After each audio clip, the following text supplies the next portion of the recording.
Testing 1 2 3. Testing 1 2 3.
Ms. Phillips is on a delay, so she should show up, but she's delayed, and she's let us know that she'll get here as soon as she can.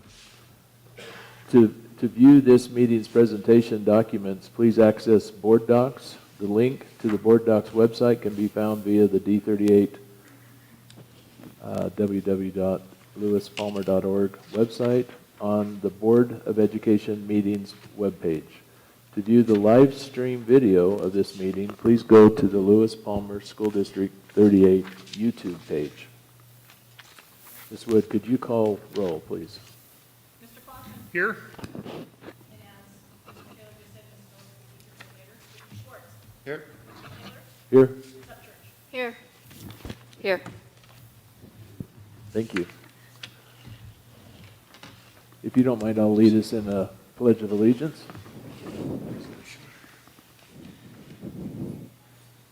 I pledge allegiance to the flag of the United States of America and to the republic for which it stands, one nation, under God, indivisible, with liberty and justice for all.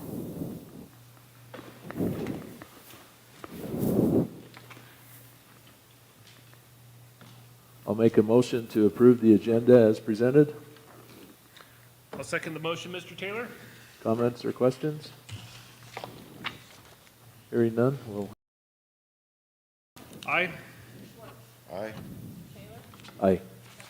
Aye. Thank you. So we're excited today to hear about our priority 2 of our strategic plan, and that will be led by Assistant Superintendent Amber Wetstein. Wetstein, or? Wetstein. Thank you. Yes, thank you. I am very excited to be here this morning to share with you what we are working on related to priority 2 of our strategic plan. Priority 2 is about providing every student a world-class education. And as I've had the opportunity to come on board in District 38 this year and learning about what areas of priority 2 to emphasize in our work with learning services, these are the areas that have emerged as the most important in year 1 related to priority 2. These initiatives were either previously identified by the Board of Education as important, or they have been elevated through conversations with principals and district leaders as areas that we should be focusing on as a team this year. So during the presentation, we'll be highlighting the work that we're currently doing in each of these areas, and then we'll also be providing a little bit of information about our current student achievement results based on our most recent assessments that our students have participated in.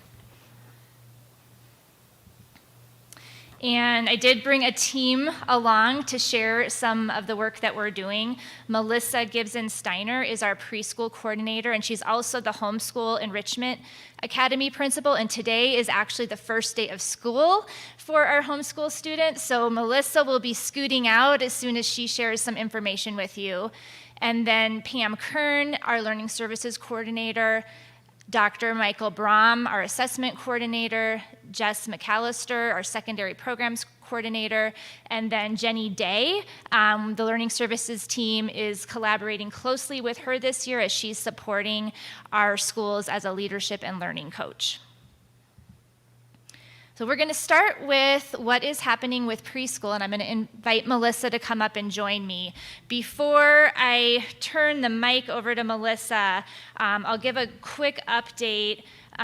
You may know that we had some challenges with staffing our Palmer Lake Early Childhood Center over the summer, and right before the start of the school year, we did make the decision not to open that site and to relocate our families to 2 of our other district hosted sites at Kilmer and Bear Creek, as well as we were able to partner with some of our community partners at Tri-Lakes and Monument Academy to place all of the students who were formerly enrolled at the Plex site.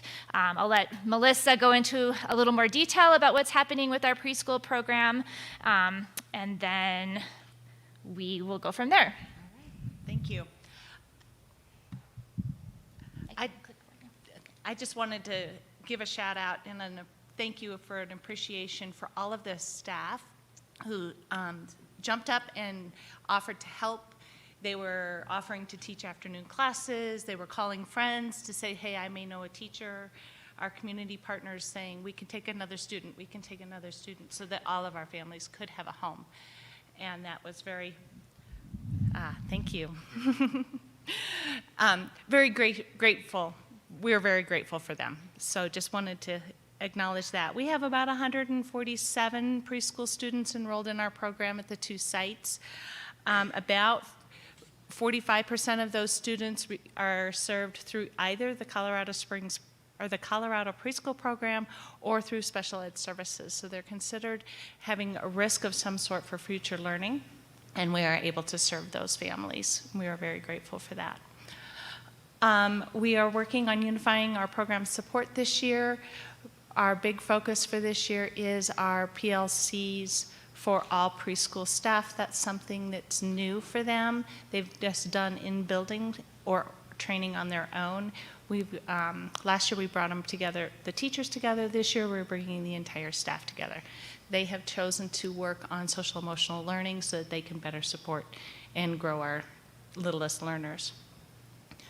Our Preschool District Advisory Council is about to get back underway. We are reaching out to the parents in the community to see if we can't grow membership in that program, or in that committee, as well as inviting our previous members back.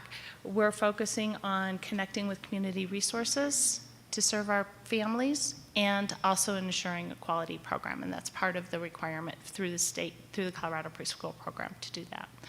And then we are also closely monitoring what's happening with the new Department of Early Childhood. It will come on board next July. Right now they are doing a lot of different task groups, sub-work groups, and getting lots and lots of different various views on what early childhood should look like, what preschool should look like. We do anticipate some new requirements because they are really sticking to the research. We don't have any definite answers yet, but we are monitoring that very closely. And I should have said at the beginning that if you have questions for any of us, we're happy to answer those throughout the presentation. Since Melissa does need to head back over to get the Homeschool Enrichment Academy running on the first day of school, we'll make sure that you have a chance to ask her any questions. Just a point of clarification, what does PLC mean for the broader audience? Professional learning communities. So the teachers are coming together and guiding their own learning so that they can better serve their students. Excellent, thank you.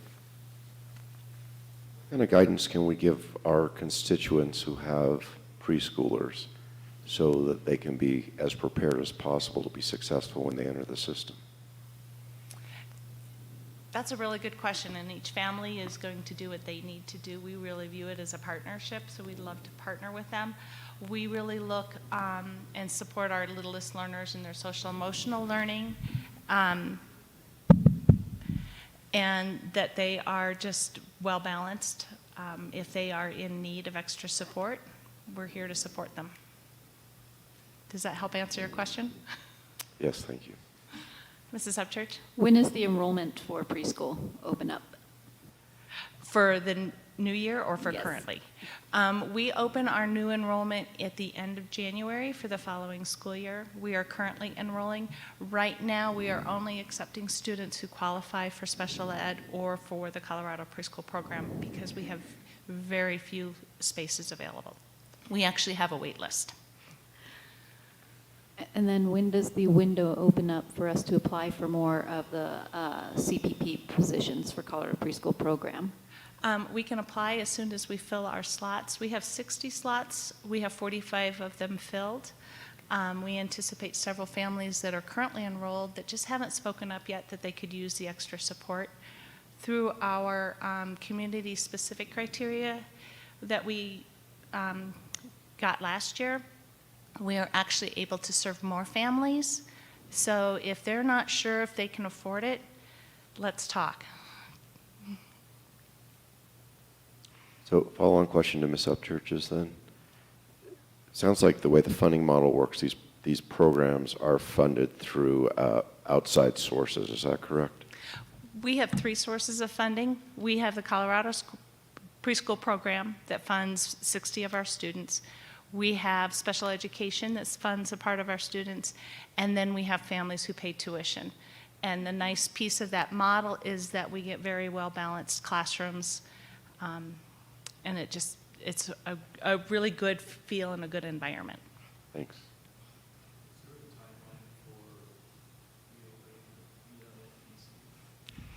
I can speak to that. We do currently have positions posted. So to the broader community, if you are interested and qualified to work in an early childhood center, please look at those postings. We'd like to open that site as soon as we are able to staff it. But we also know that our students now are building relationships with new teachers. And so our plan is that we may look at reopening at semester. We know that students will be graduating from college programs in December, and that might be a good time to do some additional recruiting.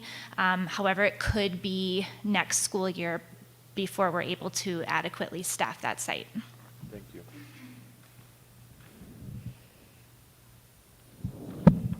Okay, thank you, Melissa. Thank you, Melissa. Okay, I also we're- want to commend you real quick for the fact that you guys were able to so quickly bounce back and partner with our community, with Tri-Lakes and with Monument Academy, and get all those students taken care of. So congratulations and kudos to that. Thank you. A lot of people stepped up. Yes. Okay, we're going to transition to provide you some information about how our literacy adoption is going. I know you heard in the late spring, early summer from Dr. Benton about how we were planning to roll out our new literacy curriculum, and Pam Kern is going to provide you some information about how that is going. Thank you. Back in June of 2020, our wonderful school board allocated some out and take a look at some elementary literacy curriculum, which we did. We had a committee that worked all of last year that consisted of teachers, administrators, instructional coaches, and we came up with, chose 2 different curriculum resources, and we're doing a provisional curriculum implementation right now. And so this literacy vision was part of the work that was done by that committee, and it just guided the selection process and how we're measuring those resources as we go along. So one of the resources that we chose was Amplify CKLA, Core Knowledge Language Arts, and that was implemented last year at Palmer Lake Elementary School in grades K through 5. So we're in year 2 implementation, so Learning Services is continuing to support that implementation. We're in year 1, Bear Creek Elementary School, grades 4 and 5 decided to go and implement that resource also at Bear Creek. I threw some pictures in there of some actual learning that's been taking place.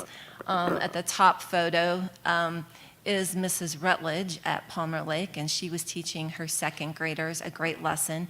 And then one of the targets there was working together and discussing in a deep way the content that they were reading about. And then Mrs. Miller at the bottom was teaching her students writing to go along with their literacy at 2nd grade. Benchmark Workshop was the other resource that was selected. We're in year 1 of the implementation at Lewis, Palmer, Kilmer, and Prairie Winds, grades K through 5. And Bear Creek is going with Benchmark Workshop at grades K through 3. We had a large training on August 12th and 13th. Our teachers came back and went straight into training for this new resource. And we're continuing planning for teacher and leadership support. We have leadership training PD coming up, and we're working tightly with the administrators at each building and location. Oh, and if you would go back. Sorry, I wanted to speak to. At the bottom, there's a 4th grade class, and they are reading The Red-Tailed Angels, which is the first African-American pilots in the military, and having some great class discussion about that resource. And at the top was a kindergarten class, Mrs. Z's kindergarten class, and they had just read My Whale of a Tale, and they were learning about the difference between fiction and nonfiction and how to have deep conversations. Are these two programs mutually exclusive? Because it appears that they are. Yes, I would say they're mutually exclusive. They're different publishers, totally different in the way that they're implemented and the way that they're taught. And could you just give a little background of why we went with two programs and perhaps why these different schools are picking one or the other? Sure. I'll go through that as much as I can with the history. I was part of that committee last year. Devon Johnson and Dr. Benton had led that work last year. I think Palmer Lake had originally been looking for a great resource, and CKLA was identified as one. And then the rest of the staff came together, the committee was formed, and we looked at other resources that were out there. I don't know if you wanted to speak. I just wanted to add that both of these resources are, there was extensive work done by the district to identify these as high-quality programs, and they are both also approved by the Colorado Department of Education as quality resources for early readers.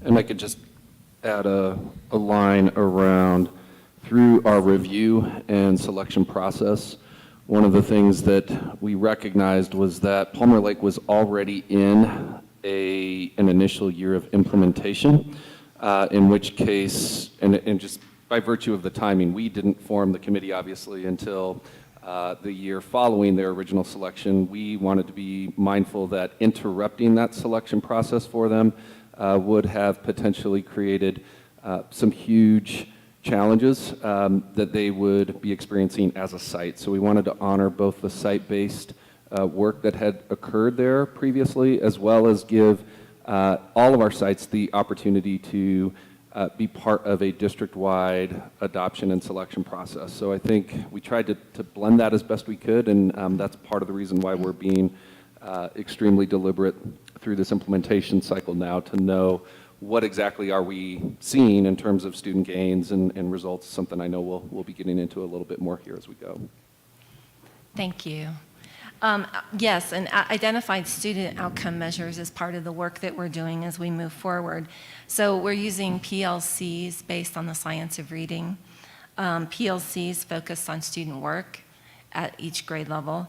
We're looking at data. Which data do we want to use? And how are we going to look at that? How often are we going to look at that? We're using peer observations to go in and take a look at the curriculum, coaching, and what embedded assessments are there. So using all of those components to, you know, throughout this year and next year to come up with, you know, the answers to this provisional implementation.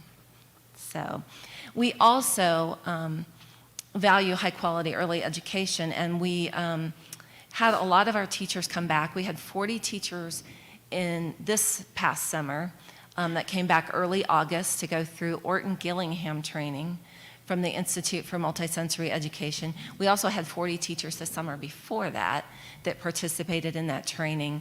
It's a 4-day training, and it helps teachers really learn the science of reading and how to assist young readers with phonemic awareness and phonics. So we were just really proud. It is an approved program from CDE, that can be used in both in the classroom and in interventions. And I'll just add to that, this is a teaching strategy that teachers will use to supplement the core curriculum. So it's how they can deliver that instruction using either of those resources that we adopted this year. Great. Ann, Okay. can I ask a question? Yes. I remember when we went through this last year when we, for the CKLA and the benchmark education, were parents such as the BACs involved in any of this as well, in the selection? I don't recall that the BACs were involved from my viewpoint as being a part of that committee.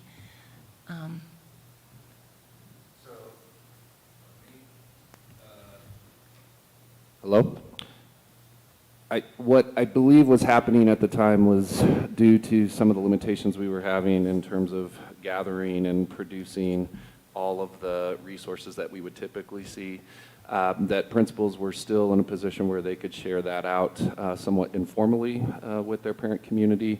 And I don't have a whole lot more comment on that other than we're not officially adopting a singular resource, which means we're not necessarily putting this to the full district at this point in time in terms of that longer term adoption. So that's the provisional nature of where we're at with this implementation. If you want to think of it as an extended pilot study, keeping in mind that we're trying to stay up to speed very closely with where we're at with CDE's approval of new resources and alignment to standards. All of those components are still very much at the heart of what we're doing as well.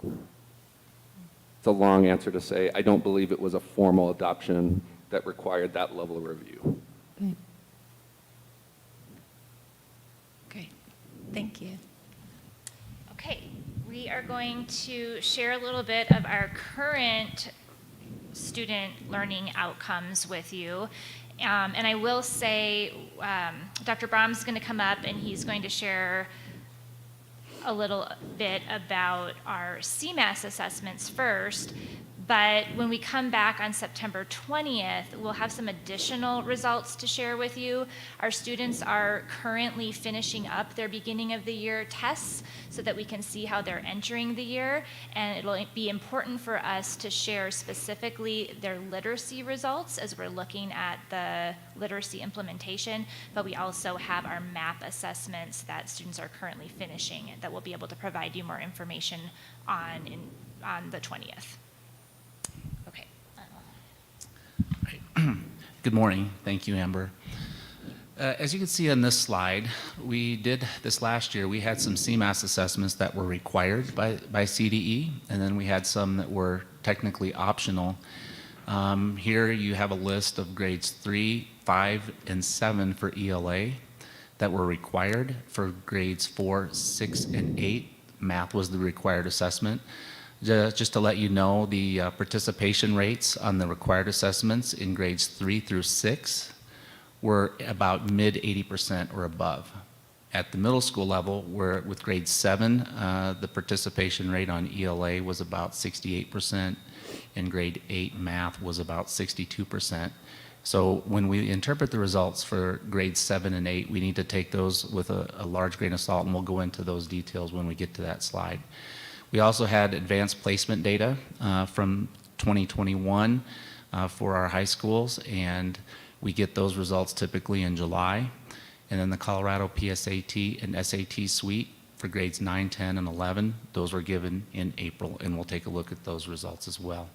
There is a hyperlink there if you are interested in looking at how do we interpret 2021 assessment results, and that resource is provided by the Colorado Department of Education.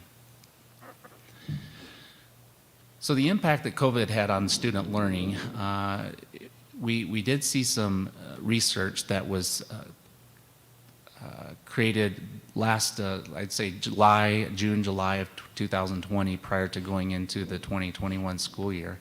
And the Northwest Evaluation Association, NWA, which also is the parent company of our MAP assessments, Measures of Academic Progress, predicted that we would see about 65% of the learning gains in reading and about about mid 40% range learning gains in math. So when we looked at our state assessment results from 2021 for Cmass and also our MAP results, not only from the spring but also going into this fall, we are going to see a greater impact on our math scores than on our reading scores. So it's important to note that there is going to be a difference there. If you are interested in looking at the impact video that NWA put together, there is a link at the bottom of that page, and that video runs about 48 minutes. To say, increased the growth of our students in reading by anywhere from 32 to 37%. Potentially. That result, that data was based on a national normed assessment. And so one of the things that they did find that's interesting is that the top third of students potentially will make gains in reading. And when we look at our Cmass results, it bears that out. So excellent question. Really broad percentage. It is. But with math, it's 50 to 73% reduced growth, potentially. potentially. Yeah. Mm-hmm. So COVID had a serious impact on children's learning. It had the potential to have a widespread, impact when we look at a large population. Mm-hmm. Yes. Am I on? Yes. As I understood this, and I apologize, I haven't had a chance to watch the video. That's okay. But can you give me the nutshell or the 101? Because this was a forward-looking assessment of what they thought would occur, but it wasn't based on, it's not the typical assessment where you're looking at data and then drawing conclusions from that, correct? Well, they were basing that on some of the results that they had seen in the spring. So from winter to spring, when we started to see that COVID. Okay. Now, one of the challenges of the spring 2020 MAP assessments is that some of those tests were given remotely. So we are not always seeing a standardized testing environment there. Mm-hmm. But that would be true given that we're doing everything remotely. But their predictions based on what they were seeing from winter to spring of 2020 to winter 2020 to spring 2020 were fairly spot on. And when we look at our Cmass results, it is very consistent with what their projections were. Okay, great. Thanks. So as you can see here, when we're looking at our ELA assessments, these are Cmass results. To try to make this a relative comparison, we looked at how our students did in 2019 to 2021. Now, keep in mind that we are not looking at a cohort of students. We're not looking at the same students. We're looking at this by grade level.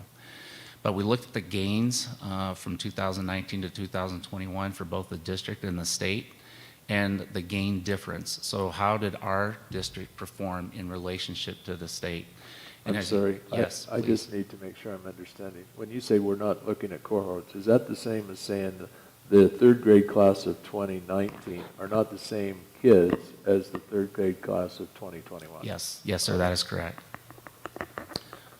So in looking at grade 3 ELA, we saw an increase of 2%. So going back to the NWA research that we had just seen on the previous slide, that's an indication of where they were looking at the top third of students potentially making gains in reading.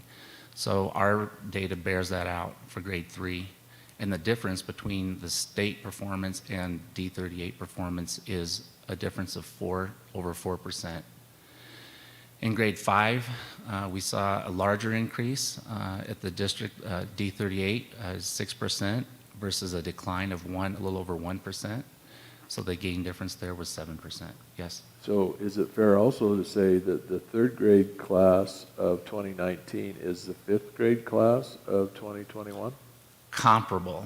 We're not talking obviously all identical students, but it is comparable. Similar. Mm-hmm. Mm-hmm. Yes. Now, grade 7 is a little bit different. I did put an asterisk there. One of the things when we look at data and sample sizes with statistics is we need to make sure that a sample size is large enough to make generalizations about a group's data. And with grade 7 ELA, our sample size was about 68% of the population, which falls below the threshold to really make generalizations about that data. So although that data is positive, we saw almost a 1% increase.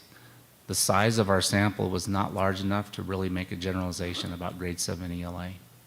Can you help us understand the difference between D38 and the state? Because I see significant difference in the percentages.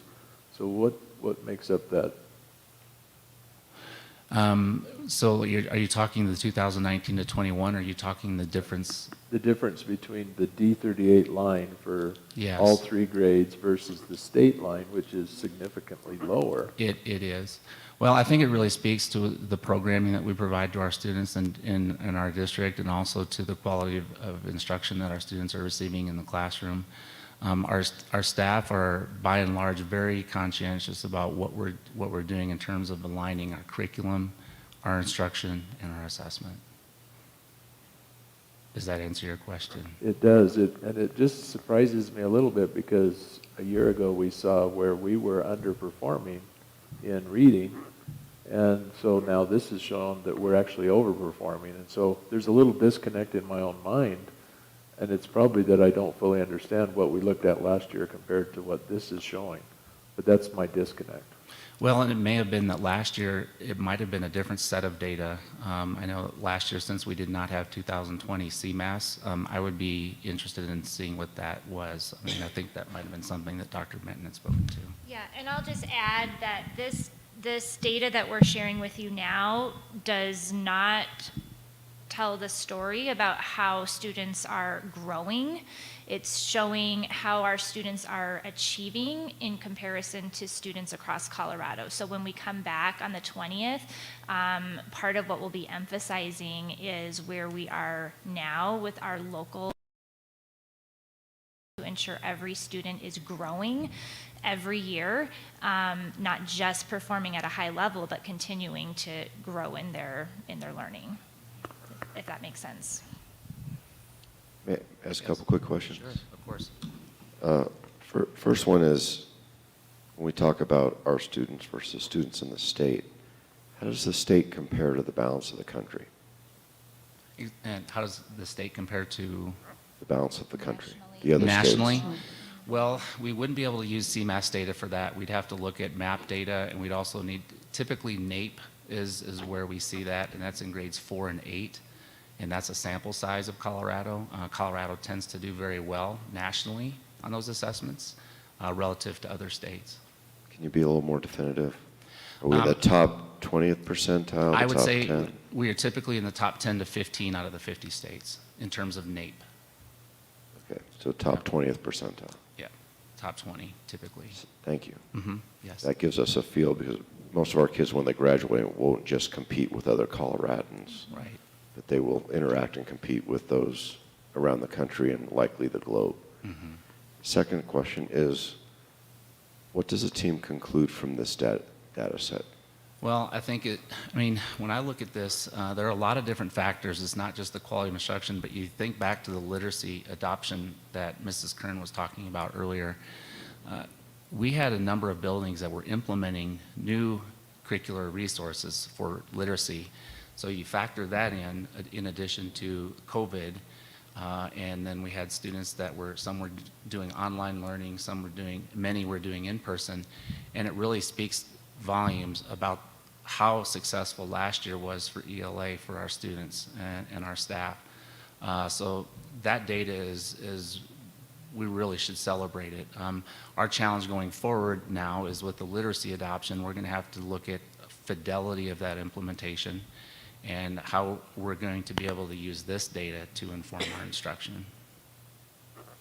Thank you. I'd like to build on one of Ron's questions about how does this compare to the national results. In your priority 2, you talk about world class. So beyond national is how do we rank globally? Because, some publications suggest that the U.S. is 20th or lower in the world. So that would be good information, not immediately, but longer term. How do we rank statewide, nationally, and worldwide? Can I follow up a question? With the disconnect that you'd mentioned, Mr. Taylor, if I recall, please correct me if I'm wrong, when we were looking at our literacy adoption, our scores were not where we wanted them to be, but comparative to Colorado, if I'm not mistaken, we were still doing pretty well comparatively. Is that a fair? I would say with achievement, yes, and growth is an area that we're always looking at. We do well there, but we typically place a greater emphasis on growth than achievement because we want to make sure that we're growing our students beyond a year. Obviously, last year we did not have Cmass, so we do not have growth data going back to last year. And we'll share more of our literacy results on the 20th, specific to the reading assessments that students are finishing up. I could just add one more thing, and I know it goes back in time a little bit. This was even, right at the beginning of what we were dealing with the pandemic, and obviously looking at some significant budgetary cuts, and that was the conversation I know that prompted us not wanting to lose track or sight of the role that a comprehensive core literacy resource could play. And as I recall that conversation, while we have traditionally in Lewis Palmer exceeded the state average, both in terms of achievement and in growth, what we were not satisfied with was the total percentage of students that were achieving grade level proficiency by third grade, particularly in reading. Off the top of my head, I think we were somewhere in the 60 to 70% range of proficiency. And that conversation, I think, bore some real compelling conversation around, is that good enough for our kids? If we have 1 out of 4 students, for example, who may not be achieving grade level proficiency by third grade, that's one of those benchmarks that we're really striving for. That's one that we will continue to have a significant target that we want to stretch ourselves toward. So I think that is how I remember that conversation, not so much that we were lagging behind the state, but that our bar, we want to set that much higher. So that's just something I wanted to make sure to call out. And I agree that we need to follow up because, the board committed resources. We want to see the result of that commitment. And this is close, I think, but I don't think it's exactly the same. So it's just a matter of closing the gap for us, right? And that's always the goal. Add one more piece of detail to Dr. Summers' summary.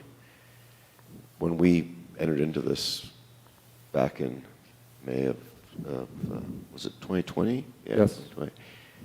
The other issue was happening was we had a trend, and the trend was going the wrong way. So the amount of kids that were testing below grade level, especially coming up, I think it was K through 5 actually, but especially coming up through third grade was increasing. And before we agreed to allocate funds towards this necessary goal, we wanted to find out why this was happening. And it turned out that the research, which was relatively credible, came up with the fact that things like this were making kids and parents lazy, because this does a lot of work for us. And we weren't having the maybe traditional model where mom and dad read to their kids when they're young, and they're not getting that appreciation for literacy. So the real question was, is that trend reversible? That's a macro trend, it's a societal thing. And the answer was yes. And that's when, to the board's credit, we all dove in, allocated funding, and then to the district's credit, they ended up not using it, and we found a way to fund it out of operating dollars, which was very, very impressive. And that's what brought us here. And my point is, regardless of what the statistics say, at third grade, people move from learning to read to reading to learn, which means if you graph people, if you don't get past that, everybody pulls away from you, and your choices become less and less and less as you get older in terms of career opportunities. We never want that for our kids. And that's really why we chose to do this. They deserve all this.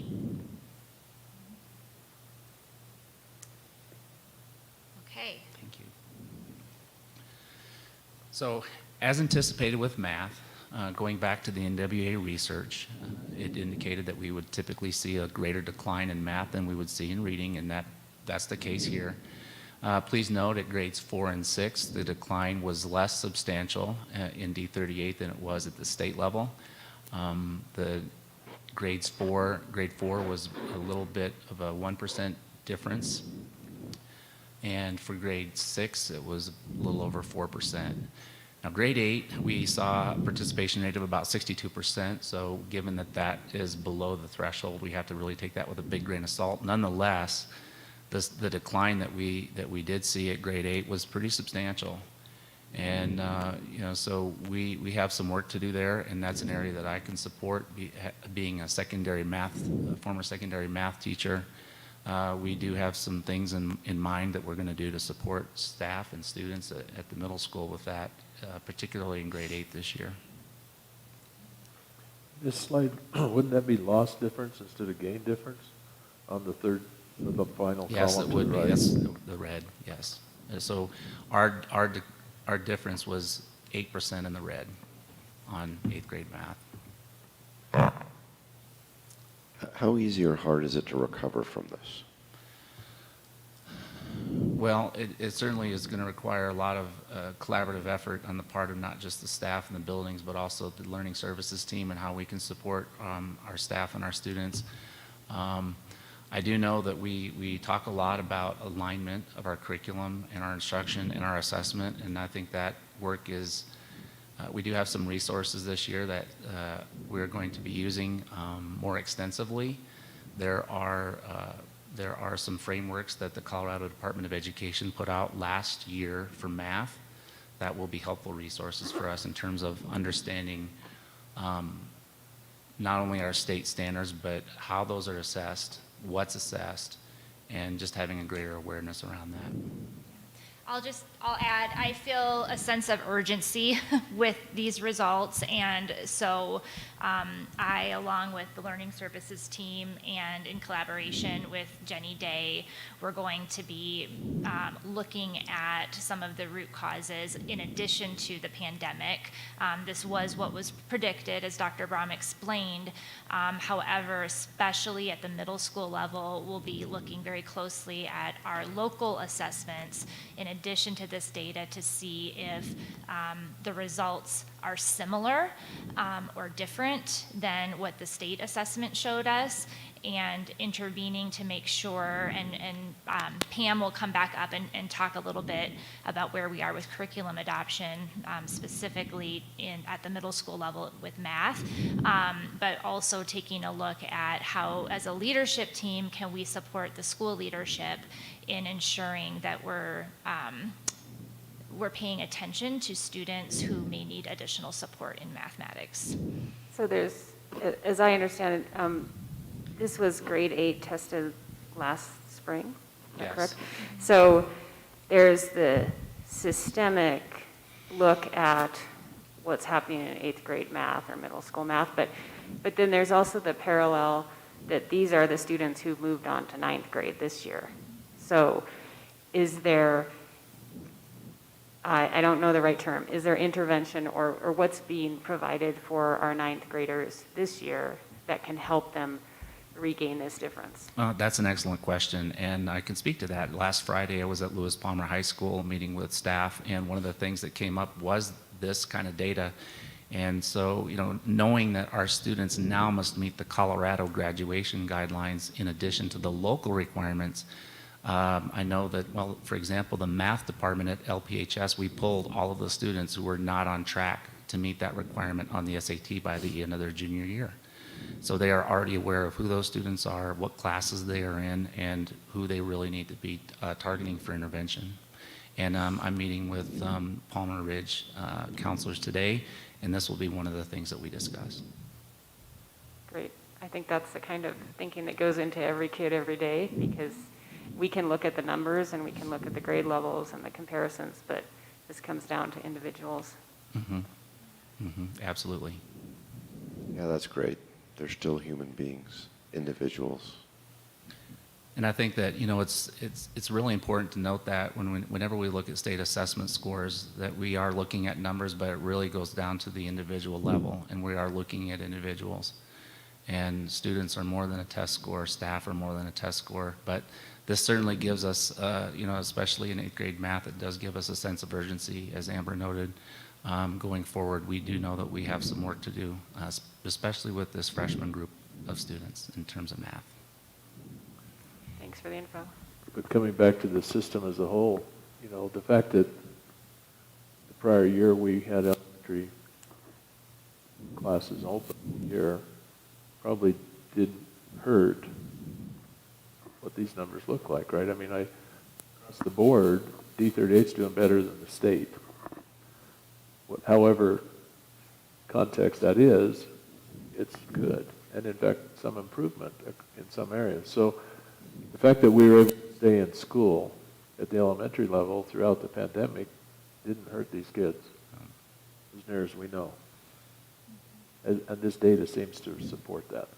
But contrarily, in the middle school, where there was less in school, it seems like it's hurt more, but it's a limited database or population in your study, so I give you that. But, you know, there's some things that you could pull from this that would suggest as a whole, it's really good for kids to be in school.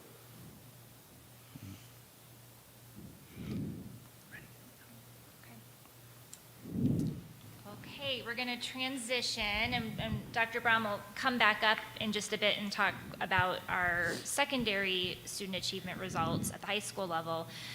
But we are going to transition into our initiative to support pathways for every student's individual success. I love how you kind of segued into that. And Jessica McAllister, our secondary programs coordinator, is joining us to talk a little bit about the idea of developing a portrait of a D38 graduate. Yes, good morning, you guys. Thank you so much for having me here to talk about this today. So we were talking specifically just now about math and English, and those are obviously very specific content areas with standards and curriculum that align them.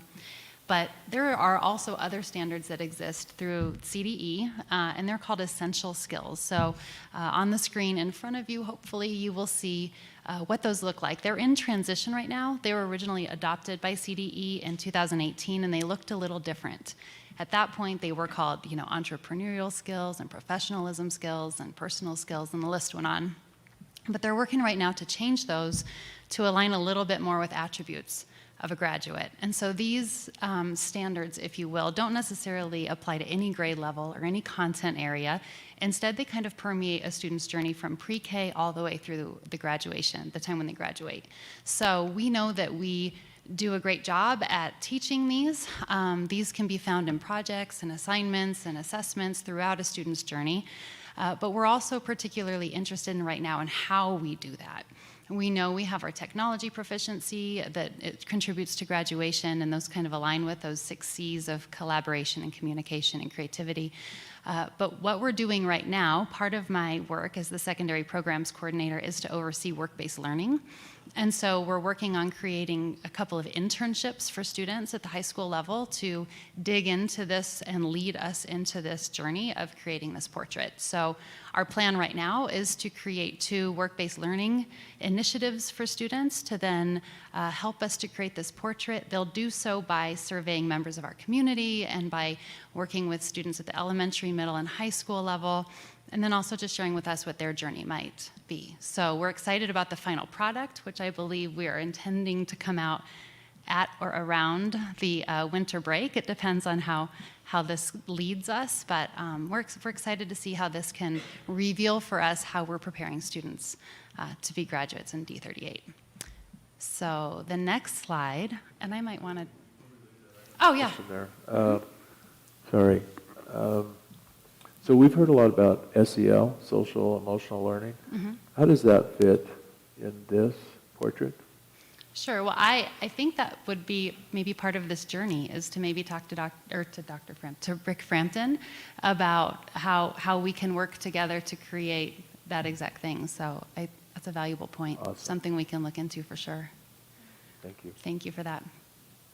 So the next slide, we know that students walk different paths in order to get to graduation, and so we have multiple pathways that are available to our students here in Lewis Palmer School District.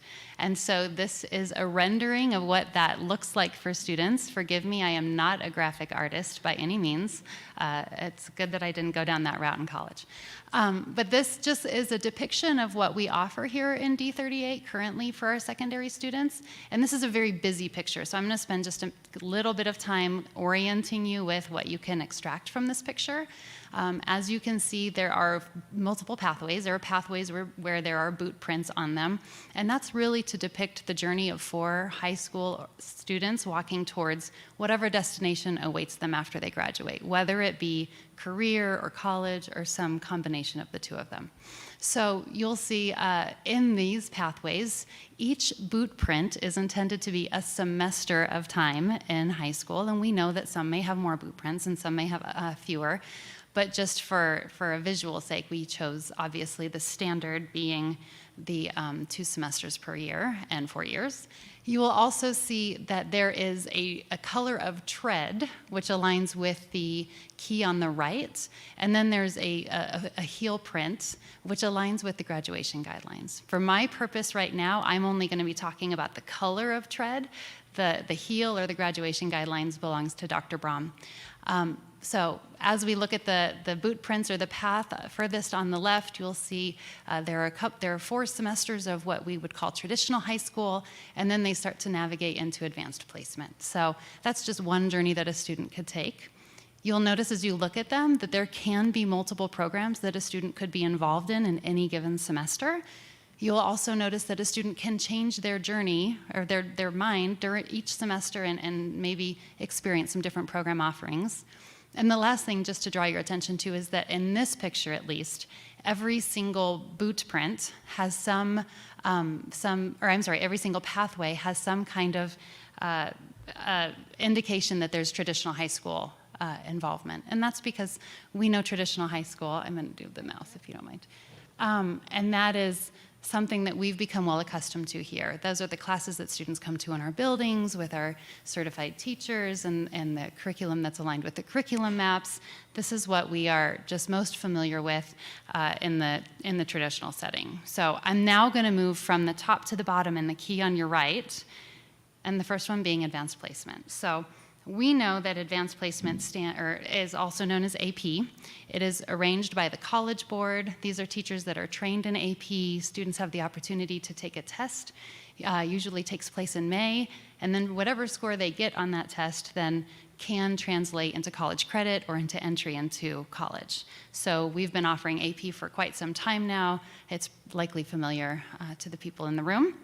But the next one is called Career Start. So Career Start is an opportunity where students in 11th and 12th grade have the chance to enroll in Pikes Peak Community College programs. There are 16 of them, so they can choose culinary or construction, there's welding, a lot of different trades, and there's also the International Salon and Beauty Spa that they can participate in. So these students board the bus in the morning, and we transport them down to either the International Salon and Beauty Spa campus or the Pikes Peak Community College Centennial campus, where they proceed through their learning through the day. They then come back to us, and they're with us for the 4th or 8th hour, and they, through that process, get to earn college credits and some real hands-on relevant learning. I have some numbers here, and let me find where those went. Hold on a second, I'm so sorry. So we had, this past year, we had 70 students participate in Career Start, and they earned 1,100 college credits through our Career Start offering. All right, moving on down to concurrent enrollment. This is where students in 9th through 12th grade get to enroll in college courses, typically through Pikes Peak Community College, and we really focus in on making sure that they're guaranteed transfer courses, which is really legislated by the Colorado Department of Higher Education so that students can transfer their credits into usually state institutions. So we offer these courses. They are all offered on the Pikes Peak Community College campus, but a few years ago, we started an initiative called Campus Pathways, where we now bring instructors into our high schools and onto our campuses to teach some of the more common classes. simply because we don't want students, if they don't have to travel down I-25, transportation becomes an issue. So we offer English 121, which is just your general English comp. That's a 3-credit class. We offer English 122, American Sign Language 1 and 2. And then last year we started with some basic math classes, so career math was one of them, and then math and the liberal arts.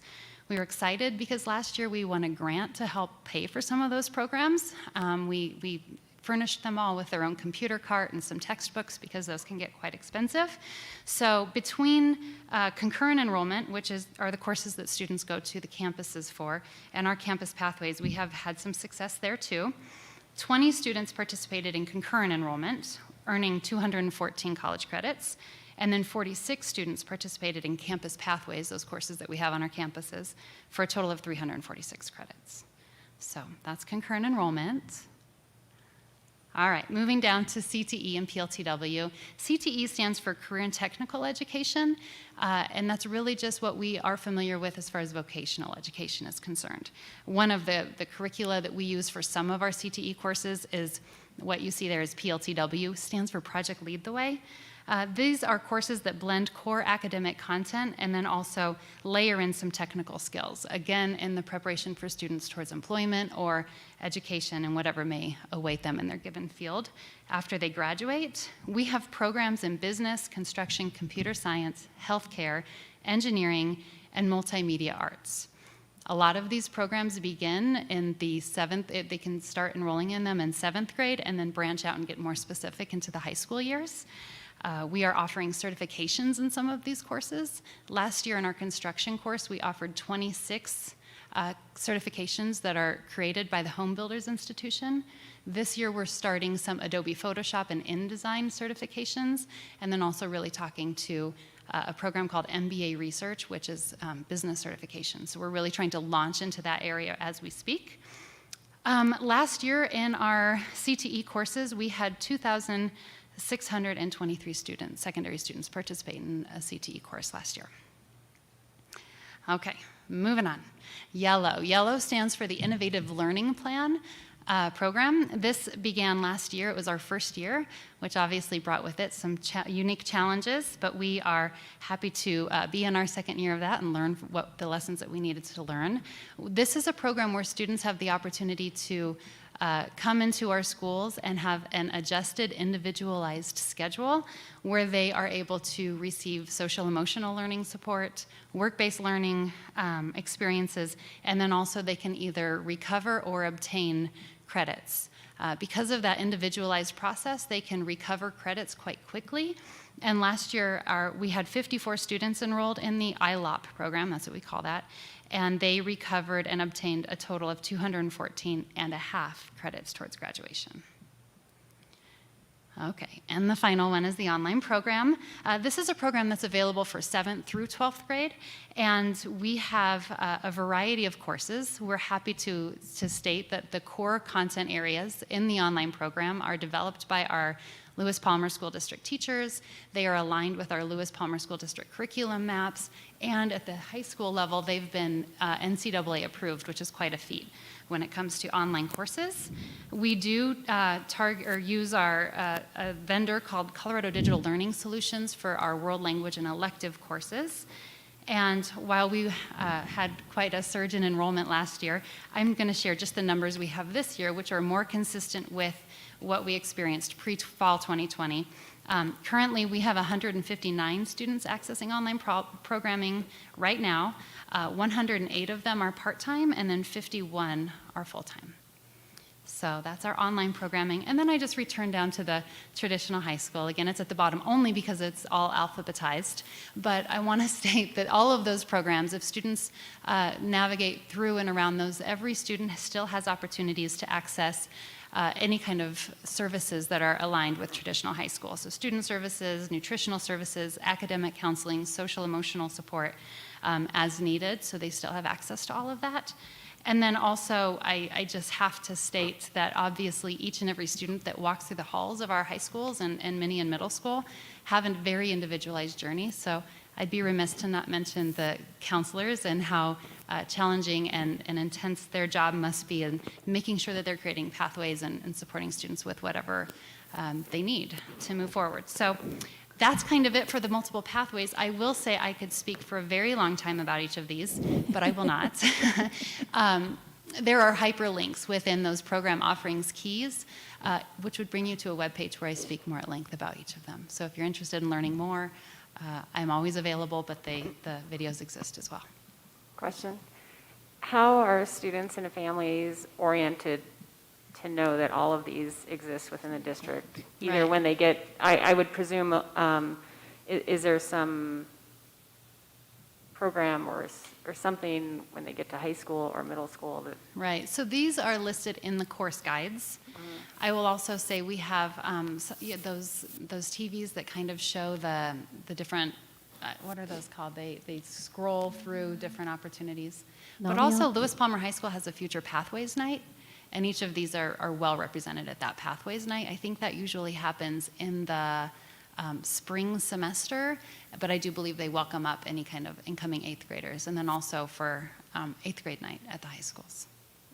So those are student-focused orientations? Oh, families come too. Okay. Yeah. Mm-hmm. Yeah, I just, having been a parent of 3 students in the district, like I look at this and I'm like, wow, there's a lot more here than even I realized. Of course, each of our own students has their own individual pathway, and so you don't always realize all the other things. But I would say that I think this is a wonderful thing about District 38, that we offer all of these options. And as much as we are focused on, providing different outcomes for students or different career options, I think another real asset to having all of these programs is that students can, it doesn't mean that if they just go one way, that's where they're going. Mm-hmm. It means that, a student at Lewis Palmer High School can take PLTW courses. It doesn't mean she's going into a healthcare field at all. Mm-hmm. It just means that she has the opportunity to experience that content and that direction, and maybe decide, you know what, now that I've experienced that, that's not a pathway I want to take, which is a really, that's all part of their learning. So I think it's really wonderful that we're able to offer all of this. I'm just, I still would want to get as much as we could messaged out to families early on, even in, late elementary school. I don't know if that's a possibility, but so that people know what their options are and can help their kids navigate this, because I know that young kids don't always know. They might want to try something, but I think the adults around them sometimes, like you said, the counselors, a lot of that goes to counselors, but I think if the parents are well informed and well educated, they can also help in that process, and maybe, it might diminish the load, if you will, on the staff at the high schools. Yeah. Great point. Part of our strategic plan is communicating it, Mm-hmm. and I think you've hit really on an awesome opportunity is how do we present this so that every member of our community sees what it is, and then if they have questions, they can obviously bring them forth, but I think that's a great point. I have a question that, I'm sorry, but what does PNIW mean? On the boots. Oh, okay, so those are the heel prints that are the key on the left. That's when, and this is a rendering, we're still developing this, but that is where, how students are demonstrating their graduation. So on the left, it would be that student demonstrated their graduation competency by advanced placement. And then the one over, they demonstrated their graduation competency by concurrent enrollment. So again, those are kind of Dr. Brahm's realm. I considered leaving them out for this presentation today because those are in development. But yeah. Well, we appreciate the evolution we get to observe. Well, that's also just an expression that students may demonstrate their graduation competency in a different way from another student. Some student may learn it or earn it from their SAT, and others may earn it from concurrent enrollment. So there are lots of different ways for students to obtain that measure. One other question, if you're done, Mr. Taylor. How does all this interface with the charter school? Because now that they have a high school program, and how does it go through you? How do we? So that really hasn't been something that because their high school is so new and these are all in development, I think we'd be interested in having a conversation of how we can reinforce each other and support each other through all of these pathways, but I honestly don't know. Yeah, and I need to learn more about what that looks like and how we support each other in ensuring every student is equipped to graduate and have an excellent career or go to college. So that's something I need to learn more about. Contacted by Representative Monument Academy exploring this option? So we have had preliminary conversations with Monument Academy administration, which has also gone through some transition. But just to be clear, I want to make sure I'm understanding the question in its intent. Are we asking how is Monument Academy exercising a multiple pathway? No, I'm just approach? purely was asking, given that we now have a third high school in the district, are they offering all of these programs? What is the basic information for all of us and for the community? So, And if I might just add to that, it is comprehensive and it's long range, and I appreciate that perspective a lot. It's those kids that we're really asking about. It's not, and it's Right. kids who are attending May High School. I think that's a really important question. I also know that at the upcoming September 20th meeting, we will have a Monument Academy annual report that's presented. I don't know that the scope will go down into all of this detail, but I think it's something that we can continue to build on. Mr. Clausen, back to your question. We are making sure that Monument Academy knows how they can utilize us as a resource in the way that they're building out some of their programming options. But I think it's also fair to say that how they are envisioning what their program offers certainly has some uniqueness and some differences that will be more pronounced as they're working to build that out over the course of the next, well, they're freshmen and sophomores this year, so I think they are in process of those conversations and how those take place at this point. Mr. Taylor, you have a question?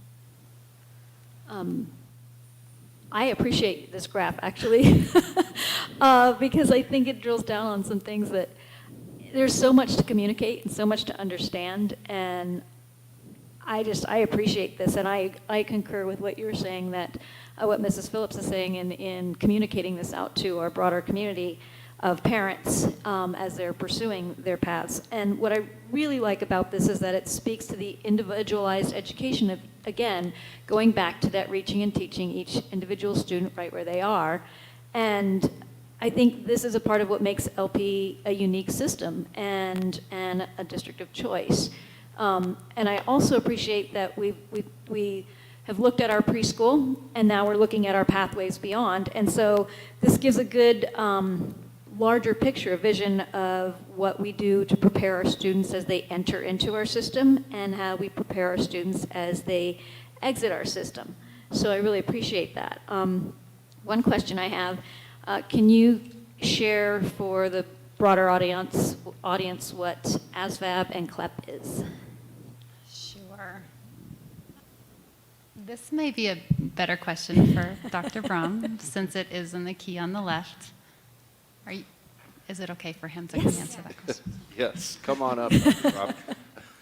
And this is a good segue because we're going to then transition into some of our secondary results around assessment. So Dr. Braum will be sharing some of the SAT, PSAT, and AP results here as well. All right. Thank you. Great question. So ASVAB, that is the assessment that students may take in order to earn a score to enter the military. It is an aptitude assessment, and we typically offer it 2 times a year at each high school, and I know that we're looking at October for this year. It is one of the assessments that our students may use to meet the graduation guideline requirements for the state. They have to score a 31 or above on a scale score. And then as far as the CLEP question, that is also a College Board program. We put it in the graduation guidelines, although it's not technically in the handbook yet, but we could count it as a district capstone. We would have to identify which course exams which exams would qualify. But basically the college level examination program is an opportunity for students to earn college credit. It's a prior learning assessment exam where basically students take the test based on a class that they've already taken. So for example, pre-calculus is one, and then they can take that exam. It's 90 minutes, they finish, they get their score, and then depending on where they go to school would determine whether or not that would transcript to that school. We were approved, Mrs. McAllister and I this past spring had some students that were in a unique situation, and we explored a way that we could become a CLEP testing center, which we applied for and were approved, and so now we have the opportunity to proctor those locally, and those tests may now also be taken remotely by students as well. Fantastic.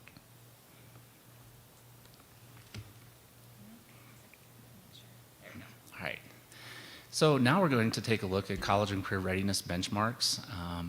These benchmarks in each column, the scale score, for example, the 480 for the SAT under evidence-based reading and writing benchmark, and the 530 for the SAT under the math benchmark, that's what college and career readiness is. And I think it's really important to note that there is a distinction between the college and career readiness benchmarks and the Colorado State graduation guideline benchmarks. For Colorado graduation guidelines, our students must earn a 470 or above on the evidence-based reading and writing for the SAT. They must also earn 500 or above for the SAT math. Note, it's important to note that the PSAT 8-9 and the PSAT 10 assessments do not count for the Colorado graduation guidelines. Only the SAT does. One reason I put the percentile ranks in there with the scale scores is to understand that there's quite a difference between the benchmarks for evidence-based reading and writing and for the math benchmarks. So when we look at our data, you will see a difference between our percentage of students who are meeting the benchmark in reading and writing and those for math. With the math benchmark being that much higher, we know that we have our work cut out for us to help our students get there. Thank you. This is the PSAT 8-9. This would have been for last year's freshmen, this year's sophomores. And I just want to, you can look at this and it'll tell you what percentage of students at the district level met both benchmarks, math and reading and writing, and which percent met neither one. Now, keep in mind, this is the college and career readiness benchmarks, and this is for freshmen. So the students who did not meet either benchmark, those students are students that we're definitely going to be targeting. And you'll notice on the right-hand side under the ERW benchmark that we had 86% of our students meet the reading benchmark and 60% meet the math benchmark. For PSAT 10, 57% met both benchmarks, 13% met neither. And for reading and writing, the benchmark, we had 85% of our students that met it, and for math, it was 59%. And then for the SAT, this is what our juniors take. This one is the assessment that also counts for graduation guidelines, for state graduation guidelines. We had 59% that met both, 16% that met neither, and then we had 82% that met reading, and 62% met math. Question here. Yes, please. So this is an aggregate of online, PR, and Lewis Palmer. Yes, it is district data. Do you have by those? I can do that and have it ready for you on our next data presentation on the 20th. Do we want to see it that, does anyone have interest in seeing it that way, or is the aggregate okay? You know, for me, I'd like to see them broken out. All right, I can do that. Just something to consider. We can certainly show you that, but something I always think about in this time that we've been experiencing is recognizing that most likely all students were online at some point, and so we won't be able to show a true picture of how much time each individual student spent online versus particularly in person for the because of pandemic anomaly. quarantines, because of different times throughout the year that students were online. But we can show you, students who chose to be online full-time versus those who did not, if that makes sense. Well, in my experience of monitoring or measuring, assessing, if you will, there's no bad news. It just shows you where you need to focus, right? Yes. So, I mean, that's kind of where I look at it from. Can I ask, I just need you to double check my thinking.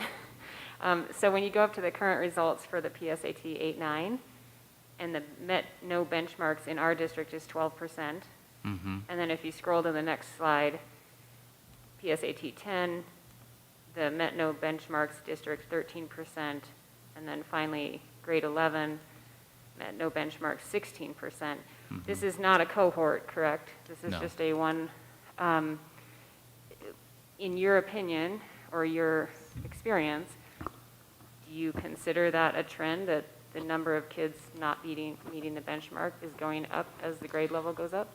I do not, simply because when we look, if we were to go back 3 slides and look at the scale on the percentile ranks, you'll notice what's happening to the percentile ranks as the students go up. So the benchmark for the SAT for 61st percentile and 41st percentile for reading it's higher. So if we were to apply the same percentile ranks, it would be interesting to see what that data would look like if we were to do that. So as students are getting to their junior year and then get to the SAT, the 41st and the 61st percentile is the benchmark that they have to meet. Yeah, but I will look into that and I can dig deeper into that. Yeah, no, it just occurred to me because also the both benchmarks doesn't have that variability. Right. Doesn't have that trend. Mm-hmm. That's consistent with the strengthened skills metric as well. If we could go back one thing that I'm glad that you brought that up, because one thing that I tend to do is I look at the difference between our met no benchmarks percentages. Obviously, if there's an increase from year to year, that's a concern. When we look at this, the state is at 38% meeting neither, whereas as a district, we're at 16, and that's a difference of 22%. If we were to go to the prior grade level, that difference there is let's see, let's go back to the previous page. 16. So it's 18 there, and then it's 16 there, and then one more, we're at 22. So we're 22% below the state in terms of that percentage. So that to me would be a positive way to look at the data. True. Yeah. Yeah, I toggle between looking at the data and the numbers Mm-hmm. as a whole and knowing that 16% of our kids are not meeting both Right. benchmarks. That feels significant to me. It is, yes, and I would not disagree with that. I think that we need to look at that data in its totality, absolutely. And also, we probably consider that if the state is at nearly 3 out of 10 not meeting, we might want to pick a different benchmark to compare ourselves against. Yeah, that's pretty high for the state. Yeah, Mhm. that's my point. Mm-hmm, mm-hmm, mm-hmm. And that's not the quality of world-class education we're striving for. Right. So therefore, benchmark against something that is that quality, is my Mhm. point. Mhm. Now, on to our advanced placement data. So this last year, we had administered 1,132 AP exams, which is about a 200 exam decline from the year prior. And in speaking with our school counselors at both high schools, we had a number of students that going into their junior and senior year after the COVID year, and then not knowing were they going to be online, quarantined, that some students were more reluctant to take AP classes last year. That was part of it. We had 636 students participate in AP testing, which is a decline of about 100 students between the two high schools, which really is in line with most of our students average 2 exams per student. So when we see a decline of 200 exams, we would anticipate about 100 fewer students taking AP exams, and that's what that data bears out. 75% of our students earned a score of 3 or above, and you can see the breakdown of that. In 2020, we had about 84% earn a 3 or above, but I think it's important to keep in mind that in 2020, there were no multiple choice exams. It was all qualitative essays that students were taking, and the national average saw an increase. And I think I would venture a guess that it was probably because they were being a little more generous, given that it was all essays. Going back to 2019, we had about 73% have 3s or above, so the trend is still positive in that regard. Please. Or did we take that out? There it is. Yeah. So there's our AP 5-year score summary going back to 2017. And you can see where we see a continued increase in the number of 3s all the way to 2020, and then we saw a little bit of a decline going into 2021. This data right here, the AP Scholar Award levels, we had over 200 students earn distinctions this past year out of our 632 test takers, which is significant, and I included the criteria there so you could see how many of our students met that. Not a lot of our sophomores are going to be included in that list simply because not many of them are taking 3 or more AP exams as sophomores. So really, when you look at it, that's a substantially large number of students that are earning those AP Scholar Awards.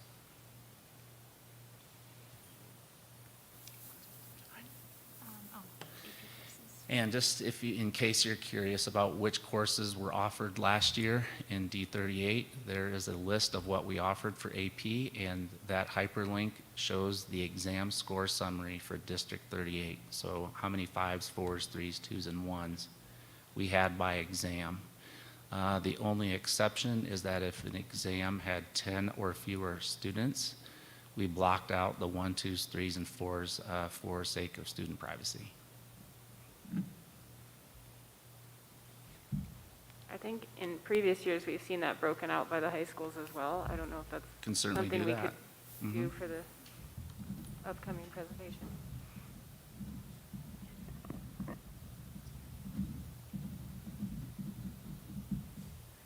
Are there any other questions regarding the secondary assessment results? I have a question for the AP scores. Nationally, I was trying to find where I cite the site from College Board that was showing statistically the national scores that we were seeing come out of AP. And I was curious how we as a district fared. It seemed like they had fallen this year. We saw a lot more 2s come out of it nationally. I was curious where we fell in comparison to national standards. I can certainly pull that up and have that ready for the 20th. Thanks.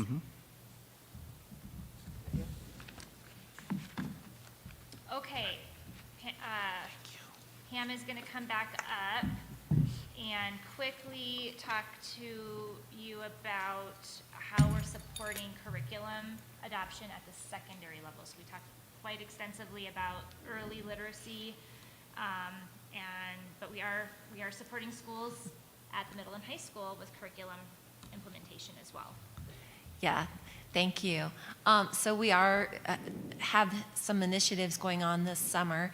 Our high school world language teachers got together and PLC'd, and they convened to develop Canvas courses for levels 1 and levels 2 of their work. So we're continuing that work and support through the PLC process at the high school level. We also are in the second year of implementation for middle school math and English language arts, so we continue to support those implementations. Just recently did some PLC work with 7th and 8th grade, 6th, 7th, and 8th grade teachers for ELA, had some PD from the publisher for that, and then we're also doing a lot of PLC work at the middle school math level. So upcoming, some things that we have on the docket is taking a look at high school health. So we'll start with the curriculum mapping process and aligning to the Colorado academic standards, reviewing our resources to see if they still match or if we would need to look at getting new resources. So that's what's on the docket for this year. Okay. And Then finally, last but not least, our efforts around providing high-quality professional development for our educators and our leaders. And I have just been so thrilled to be partnering with Jenny Day this year. I feel so privileged to come in and have her right next to me, actually, in between glass walls. So we've been doing a lot of collaboration in how we will support all of our educators with high-quality professional development. Thank you, Amber. Hello, BOE team. It's a pleasure to be here, and I am cognizant of the time, and so I will present this information quickly, but I'm happy to answer any questions. When we talk about Goal 2, or ensuring high-quality instruction for all students, we have to include the work that we're doing with teachers and building leaders. They are the ones who are the driving force in student achievement. So what are we doing in regards to high-quality professional development for our staff? I'm going to talk briefly about a fellow named John Hattie because he gives some meaning to our work. And John Hattie is a researcher who conducts meta-analysis, and he synthesizes research studies to develop a system of assigning a numerical value to instructional strategies. And Hattie's #1 identified influence on student achievement is collective teacher efficacy. And this happens when a group of educators develops both their credibility and also has the opportunity to collaborate. Our professional learning communities are the perfect place post-COVID to build this collective efficacy. And this year, we're reinvigorating our PLCs throughout the district to continuously improve our instruction. The PLC model is not new to us. It has been, and it is a cornerstone of our staff, how our staff collectively grows and improves our practice. At the secondary level this year, we have implemented the PLC Plus model, and there's some questions on this slide. This is a framework for planning and implementing both student learning and our own professional learning. The framework asks us to engage in these 5 essential questions. Where are we going? Where are we now? How do we move learning forward? What did we, as the educational professionals, learn today, and who benefited and who did not benefit in terms of students? This is what we're working on across the district. Once again, it's collaborating, but it's collaborating with a framework of helping to improve our instruction in order to improve student achievement. The next slide. Induction. Induction is a CDE-required orientation and professional development program for newly licensed teachers, principals, and administrators. And this year, we're working on strengthening and improving our teacher induction program through meaningful workshops and the development of a strong mentor program. Also, in the past, we have outsourced our principal and administrator induction programs through BOCES, and this year we're bringing that back in-house, or we're bringing it in-house, so that we can have our very own program to strengthen our leadership opportunities across the district. Any questions? I have a comment on the first part. The PLC concept is just what we're trying to do with our strategic plan. Where are we going? Where are we at? And how are we going to get there? So I appreciate how it's so familiar to what we're trying to do as well, as a system-wide. PLCs are embedded in multiple ways in our strategic plan, and really is a way to elevate all of our work. Yep. What does induction mean? Induction it's an orientation program or a training program, and CDE requires that all newly licensed teachers, principals, and administrators go through induction in order to convert their initial license to a professional license. And so it's not optional, but we're making an effort this year to really improve that so that we can support new teachers, and we can actually bring the administrator and principal induction program in-house so that we can develop leadership pipelines here in D38. So how customized is that to LP38? So we are conducting a series of workshops, and we're using some of our in-house expertise. Amber will be leading some of those workshops. Dr. Summers, Rick Frampton, our Director of Exceptional Student Services, our HR chief executive, Kristen is helping us out with that. We're also being very intentional about pairing new administrators with mentors in the district, really to help build those leadership skills across the district. Thank you. Just a quick question on that. Is this an iterative process that happens over the course of the first year, or how does that work? It is a one-year program. A question, just your perspective. You have this list of questions here. How do you know that you are hearing answers from all voices, both? And I know you're not overseeing a particular school site, but how do you help your principals and admin team know that they're getting all the feedback that's out there? So the PLC process for our teachers is very intentional in terms of how we set teams up. We spend some time at the beginning of the year developing norms. We go back and revisit those norms to make sure that all teachers' voices are engaged. The collaborative process doesn't work if one person's driving the bus, and so we have done some very specific things with Lewis Palmer's teacher leader team, Palmer Ridge's teacher leader team, and the middle school's teacher leader team, so that those teacher leaders can go back and help activate all teachers' voices within their teams. The other thing I'll add on that is we're bringing groups of educators together throughout the school year. So on the days, many of the days designated on the district calendar as time for PLC or time for professional development, we're bringing together like groups of teachers to have those voices together with teachers across the district.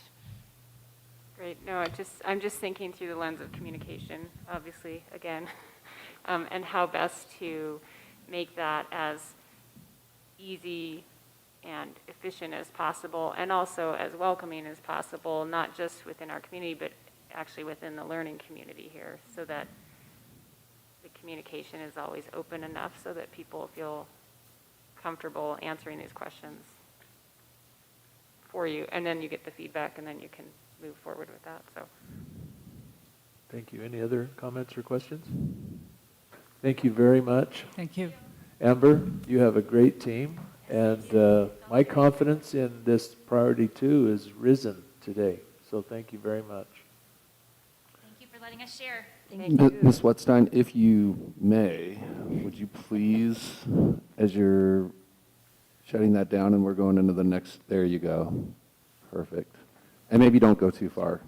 So, Do you want me to stay? yes, please. That'd be great. Okay. We're good. So Thank you. we went over a little time, but it was worth it. And again, I want to thank you all for your contributions. It was thoughtful, it was meaningful, it was informative. And we're excited to see where you're at and how you're trying to progress on behalf of every child, every day. So thank you. Yes. The next agenda item is introduction to policy updates. It says 30 minutes. I'm going to ask Dr. Summers to cut that back to 10.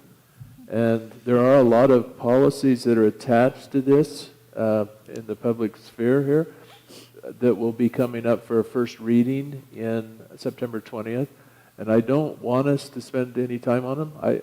I want you to read them and ask questions via email and or at the September 20th first reading, if that's okay. Is everyone okay with that? So what I'm asking Dr. Summers to do is really focus on the systemic approach to this process of updating our policies and procedures for the purpose of aligning them to our strategic plan and priorities there too. Mr. Taylor, you set that up very well. So if I can direct your attention to the attached board policy matrix review, this is a document that we are wanting to use to keep us on track.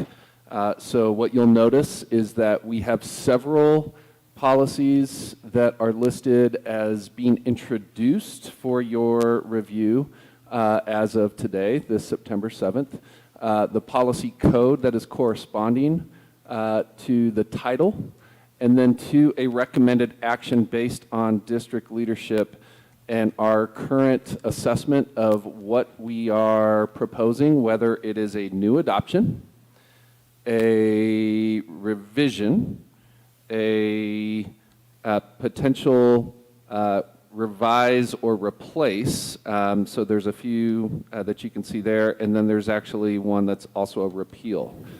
We did, just for the purpose of trying to keep some alignment to our strategic plan, also do our best to identify the priority that this policy aligns to. Obviously, there are some policies that will align to multiple strategic plan priorities.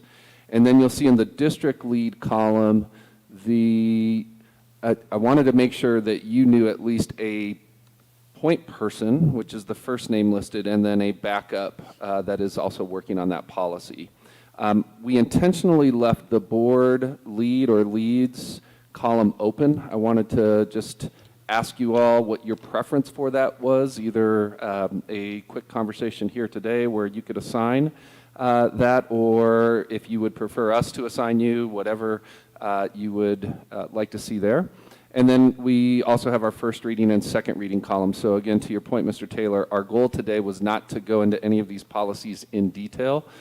That being said, we do have currently uploaded into administrative content of the agenda a red line proposal for each of the policies that you see listed in the matrix. We do want to, in the spirit of being able to share this with the community, share that following this meeting to make it public content. So for anyone that is wanting to keep track, you will be able to go back into this agenda later today to see what the current recommended language is that would be added to the policy or revised.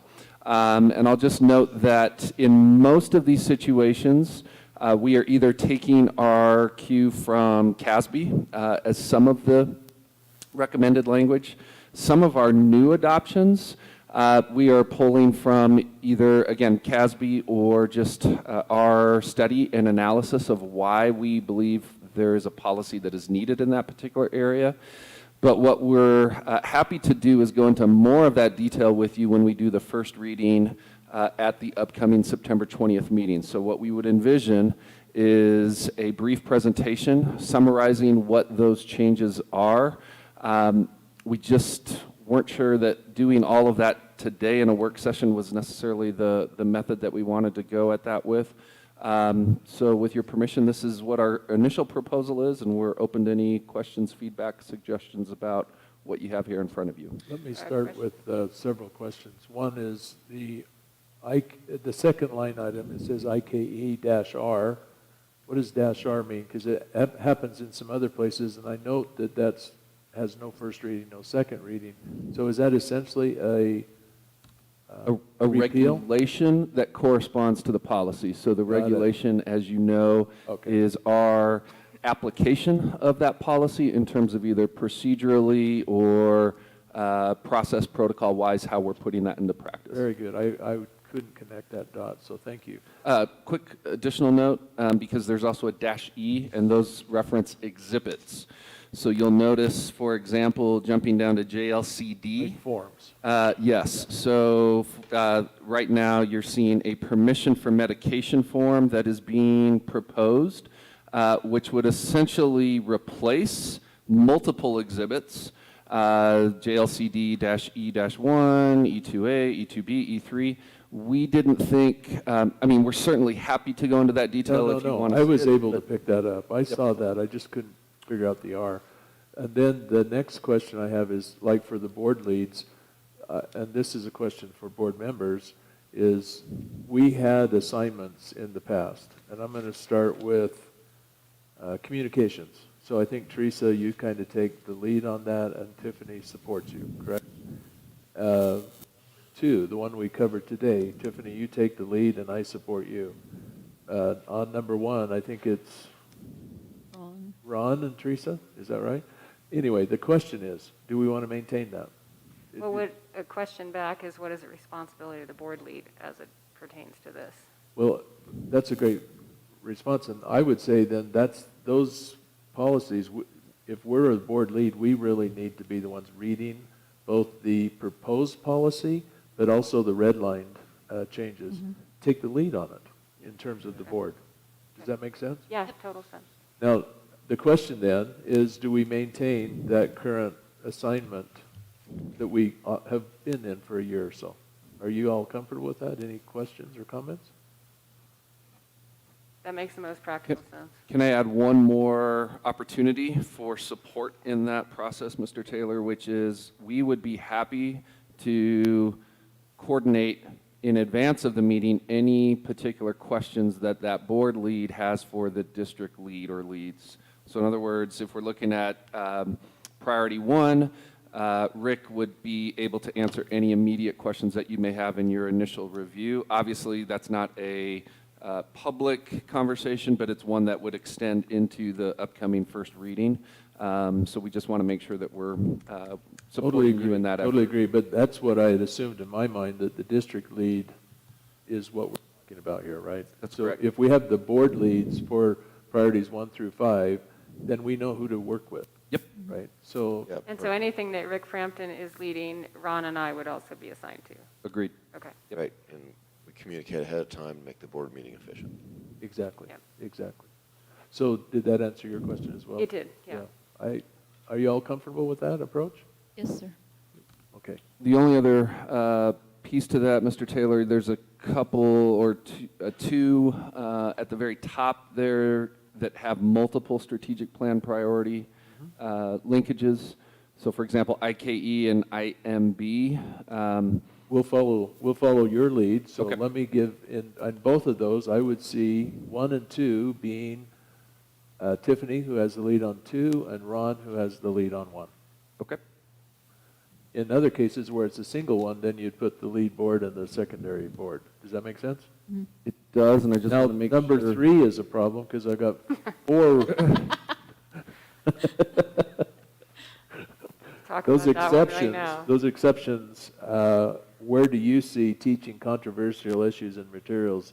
Which areas is it? So that one, Mr. Taylor, with your permission, because I do believe you took an initial stance on that policy recommendation, in which case I think when there is a recommendation from a board member around additional policy language, it makes sense to me that naturally that would be the point person for that particular priority. So in that case, So in this case, if I'm understanding you right, number 4 is not there, which I'm the lead of, but you're thinking because I suggested some language. maybe a little asterisk next to your name on that one. I'm thinking that's by design. Nice work with Dr. Summers.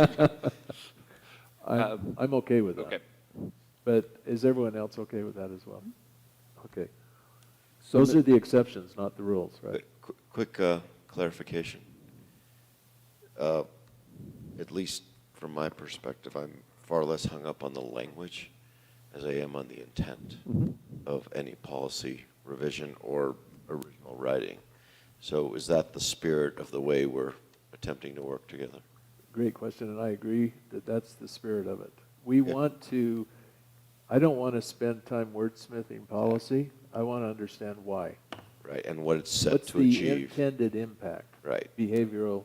right. But we're trying to update and achieve. Which again, we would envision that being a part of the presentation on the actual board meeting. So we will take a lead, depending on who is the district lead, as part of that PowerPoint that we can put together, where we summarize the intent, summarize any changes that may be a function of that policy, or if it's a new policy, what we anticipate to come from that, and then open the floor to any of those questions and feedback prior to it being wrapped up for a first read, then leading into the second reading. So we're hoping that this cadence gives us the work session to really set the stage for that time for homework, if you will, in between work session and first reading, and then enough time for additional input should there be additional community input that's coming our way as well. And that's something else I just wanted to plant the seed on. We encourage community feedback and dialogue around any of these policies. Some may have a little bit more interest than others. So I know as we dive into our first meeting with this system in place, anything that we can do to help encourage and involve feedback that we are getting from our community, we want to make sure that we're looping that in. What we can tell you as an example is some of these policies, I'll just use IKE as a really good example because that's one that involves, the title speaks to ensuring all students meet standards. There are elements of that policy that speak to retention, to promotion, acceleration. So we have done an initial round of that feedback, at least with, for example, principals have had the opportunity to review that policy, provide some of that feedback for us. But until we have this more public to where our community members can also see it, we wouldn't necessarily have that level of feedback until this is made more available through board docs. So I did want to compliment you on what I saw as a lot of redlining and even the new areas. I mean, it looks like I don't think it's comprehensive yet, but it's a really good start. And I appreciate the thought that you put into it. I want to come back to Teresa's question one more time. What does that mean to be a board member lead? What is that role? I actually want to build on what Casey said toward the end is you become somewhat the face of the board for the community in that area. So the community involvement, the engagement should come through each of us in these various areas, and then we bring it back to the board for our deliberation. Does that make sense to everyone? Because I think that's how we kind of share the load here, right? And I hope everybody's comfortable with that. Hey, Dr. Summers, I presume our council has or will be reviewing all the red line changes? So, great question, Mr. Clausen. One of the things that I would like some direction on is the difference between CASB already conducting their initial review and analysis and recommendation. In some cases, it's very simple language tweaks. With your permission as a board, I would feel comfortable relying on CASB's stance on those relatively minor shifts. However, for policies that are either new or have more significant updates, revisions that are being proposed, we would at that point want to take a step toward having our council primarily through Kaplan and Ernst. Mr. Dick Bump would be our primary liaison with that. And then Kaplan and Ernst also have a full department that they can make or funnel those requests that we have for their review in some different ways. So if it's making sense to you, I think it's in certain circumstances, yes, not necessarily every single policy though, I think needs that level of review. But I heard two things here. One is Sure. standard wordsmithing CASB will review, is what I heard. In most cases, yes. Okay, and then more bigger impacted, we'll go to our attorney. Are you comfortable with that? And that's consistent with how we've done things traditionally. I just want to make sure that CASB or in-house, we're making sure we vet each policy through council. Indeed. Okay, we're on the same page. Okay, thank you. Excellent. Any other comments or questions on this area? I have a quick question. Uh-huh. Is it just, some of these I've noticed have red lines, some of them have like a blue line. Is there a difference? Nope. Okay. Totally how it seemed to format when I downloaded it. Gotcha. The blue versus the red? Yeah. We're good. I'm fine, so I couldn't tell. Just kidding. Okay. Thanks. All right. Thank you all. Very Thank good. you I'm so much, excited Amber. about this process. The next agenda item is to discuss work session start times. Matt, would you like to lead the discussion around this topic? Yeah, just wanted to throw it out to the board and see if there's any interest in changing the start time, a little bit earlier, a little bit later. Just wanted to get a consensus for everyone on what's best for your schedules. Mr. Taylor, let's start with you, sir. I'm up early, so I could start as early as the district would like to start. Okay. But I like earlier simply because waiting until 9:30, 10 o'clock is kind of like halfway through my day. But that's my view. Okay. Ms. Phillips? Earlier is definitely better for me. Okay. And when you say earlier, what time would be early in your mind?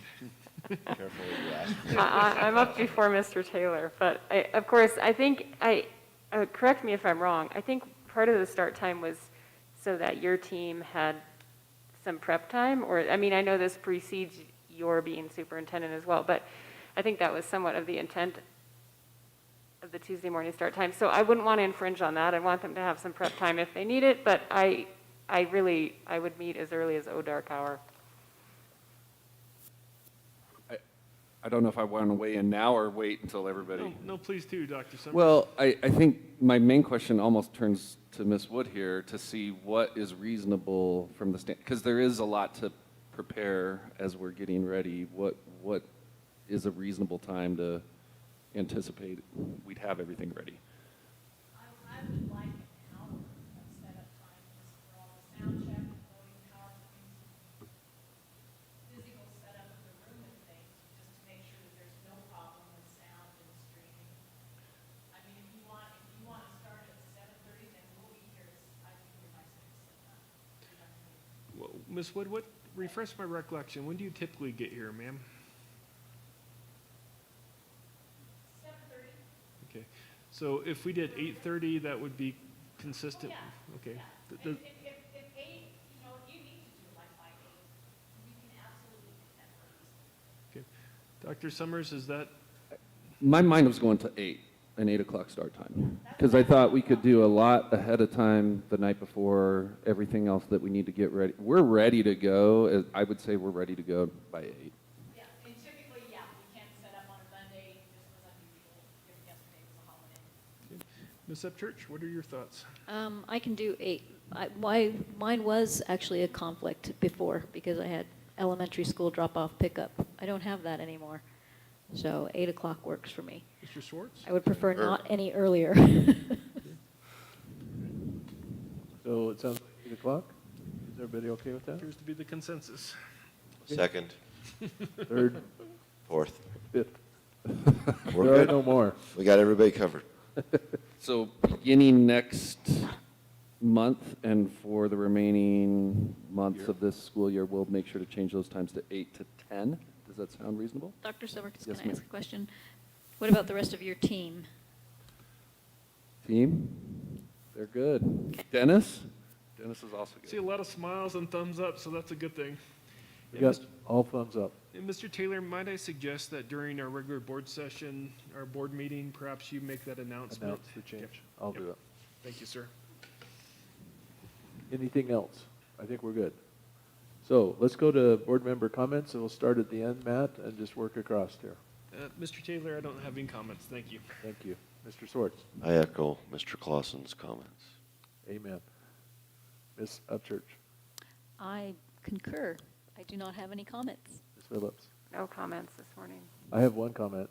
I appreciated today a lot. I appreciate each one of you and your comments, your questions. I love the perspectives that you bring. And as a board, I think we work better together when we, or have this open dialogue.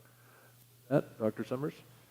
So I will keep my comments also very brief. I do appreciate the feedback as well as the work in preparation, especially from Ms. Wetstein and the Learning Services team. There's quite a bit to prepare for, and I think they did a fantastic job. I do have just one quick announcement, and this is regarding an invitation that you may or should have received to your email address, your Lewis Palmer email, regarding an invitation to a Building a Better Colorado. I think it's just an initial virtual meeting. I believe that is next Monday, September 13th, from 4 to 5 p.m. I'm not the facilitator of this meeting, however, I am listed as one of the hosts. So if you're wondering how you were invited to the meeting, it was because I identified you as being somebody that may be interested, along with others in our community that were vetted by myself, our mayor of Monument, Don Wilson, and Mayor of Palmer Lake, Bill Bass. So just wanted to plug that while we were sitting here, and encourage you to attend if you can. And if not, that's okay, because there'll be, I think, another more robust and in-depth invitation that's forthcoming following that meeting. So just putting that on your radars. Other than that, I did not have anything else to share unless there were any questions that anyone had of me. Questions? Thank you. We'll stand adjourned until September 20th at 6 p.m. Thank you. Thank you all. Thank you.